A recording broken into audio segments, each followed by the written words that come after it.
একসময় পাহাড়, নদী আর সবুজ বনে ঘেরা এক সুন্দর রাজ্য ছিল। সেই রাজ্যের নাম ছিল আলোপুর। আলোপুরের রাজপ্রাসাদে থাকত এক সাহসী ও দয়ালু রাজকুমার। তার নাম ছিল হাসান। হাসান শুধু রাজপুত্রই ছিল না, সে ছিল মানুষের বন্ধু। দরিদ্র মানুষের পাশে দাঁড়ানো আর দুর্বলদের রক্ষা করাই ছিল তার আনন্দ। একই রাজ্যে থাকত এক বুদ্ধিমতী ও মিষ্টি রাজকন্যা। তার নাম সুমাইয়া। সে বই পড়তে ভালোবাসত আর সবার কথা মন দিয়ে শুনত। হাসান আর সুমাইয়া ছোটবেলা থেকেই খুব ভালো বন্ধু ছিল। তারা একসঙ্গে বাগানে হাঁটত, নদীর ধারে বসে গল্প করত আর স্বপ্ন দেখত এক সুন্দর রাজ্যের। একদিন রাজ্যের পাশের গভীর বনে অদ্ভুত কিছু করতে লাগল। গাছগুলো শুকিয়ে যেতে শুরু করল, পাখিরা গান গাওয়া বন্ধ করে দিল। রাজ্যের মানুষ ভয় পেয়ে গেল। রাজা চিন্তায় পড়ে গেলেন। হাসান বলল, আমি বনে গিয়ে দেখব কি হয়েছে। সুমাইয়া চিন্তিত কণ্ঠে বলল, সাবধানে যাবে হাসান, বনটা নাকি জাদুতে ভরা। হাসান সাহস নিয়ে বনের পথে রওনা হল। বনের ভেতর ঢুকতেই চারদিক অন্ধকার হয়ে গেল। হঠাৎ ঝিলমিল আলো জ্বলে উঠল। সেই আলোর মাঝখান থেকে বেরিয়ে এলো এক পরী। তার ডানা ঝকঝক করছিল আর চোখে ছিল মমতা।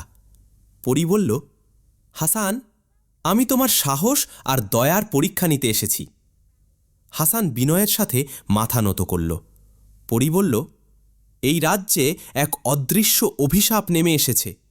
শুধু নিঃস্বার্থ মনই পারে এই অভিশাপ ভাঙতে। পরী হাসানের হাতে একটি ছোট জলজলে পাথর দিল।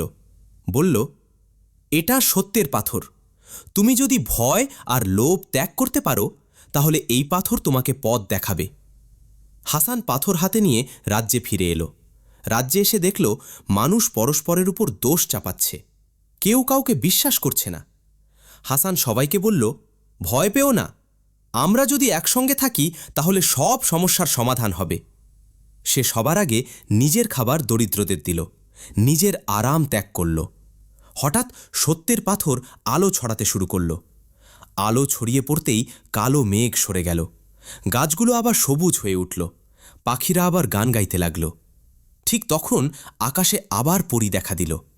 সে হাসি মুখে বলল, হাসান, তুমি প্রমাণ করেছে সত্যিকারের শক্তি আসে দয়া আর সাহস থেকে।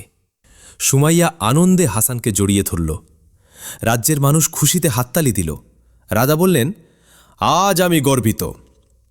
পরী আকাশে মিলিয়ে যাওয়ার আগে বলল, মনে রেখো, যেখানে ভালোবাসা আর সততা থাকে সেখানেই সত্যিকারের জাদু জন্মায়।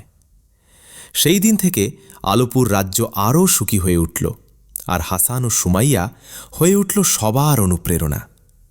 এই গল্প থেকে আমরা শিখতে পারি, দয়া, সাহস আর সততা থাকলে জাদু নিজেই পথ দেখায়।